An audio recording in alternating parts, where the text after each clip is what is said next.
Good morning. My name is Shannon Lyons, and I am a freshman here at Triton High School. Today, I'm going to be interviewing best-selling author Andre Dubus III. For those of you who are not familiar with Andre, he has actually written several award-winning fictional novels, as well as an autobiographic memoir, Townie. Thanks for coming, Mr. Dubus. Let's get started. Thank you, Shannon. You wrote the novels House of Sand and Fog in 1999 and The Garden of Last Days in 2008. How did you decide to write your memoir, Townie, years later in 2011? Well, you know, Shannon, it came the way so much of my writing does. It's sort of like the phoenix that's risen from the ashes of what's failed, which is really normal. I was actually writing a collection of personal essays for my publisher, and I was writing in particular, it was right after Garden of Last Days, and the essay was kind of fueled by the question of how did I miss baseball? How come I wasn't playing baseball like my kids? I love baseball now. Why didn't I play it as a kid? And as I wrote my way into answering that question, let me explain that a minute. I knew why I wasn't playing baseball, but I think that we all kind of know what happened, but what happened? Yeah. So there's like the facts of the experience, and then there's the truth of the experience. So as I began to write myself into the question of what I was doing instead of playing baseball, instead of writing an essay about my sons in baseball, 500 pages later, I had Townie. That's how it happened. All right, thank you. Thank you. In Townie, the examples of your personal drive are impressive, whether it is in running alongside your dad for 10 miles in ill-fitting shoes, or in your passion to learn to defend yourself, your brother, and your family. As I read Townie, it seemed to me that some of your personal demons growing up fueled your powerful drive and were a prelude to your writing career. Whatever the source of one's drive, do you believe it can be nurtured in a writer? God, that is a great question, Shannon. You know how many times I get interviewed? I have never been asked that question. That is a fantastic question. Yes. First, you're absolutely right. I did have I found a lot of drive within me at around age 14 or 15, and it came from pain, and it came from a desire to live a more constructive life. And then that led to some really helpful habits that I still in my middle age have this drive. And you're right.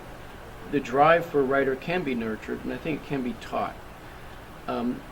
I talked about E.L. Doctorow today. There's a wonderful line from him when he says that the writing creates more writing. You know, the truth is, I just started a new book, and I know that what's going to drive me to continue to work on it is what I don't know about what's there, about the character, the situation, the place in which they're living. I'm curious about exploring it.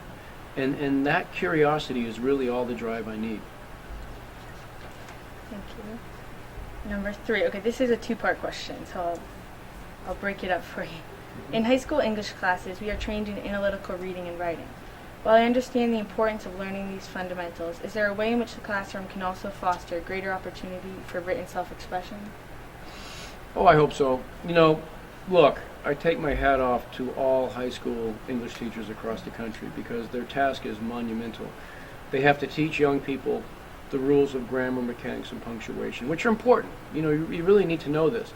I tell, my college students, if you're a really good writer and you've written a lovely story, but the punctuation is off, or the grammar's off, it's like a really good songwriter playing a song with an out-of-tune guitar. Yeah. So you really want to learn how to tune your guitar in those early years. But you're right, you also don't want to hit young people over the head constantly with rules so they feel constricted and not like, and so they feel actually discouraged from expressing themselves. So I really hope that most curricula across the country, there's some time for just free writing and creativity without paying attention to the rules too much. Yeah. And then working on the rules, which are important. So, out of the classroom, do you have some advice or suggestions for young writers who aspire to learn your craft? Yeah, I do.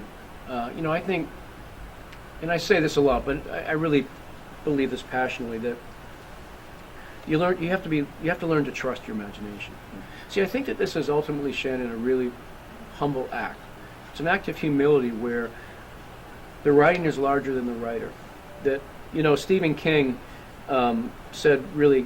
he said often, I think he's right on, that he said he feels these novels that he writes are like found objects, and it's like an act of excavation.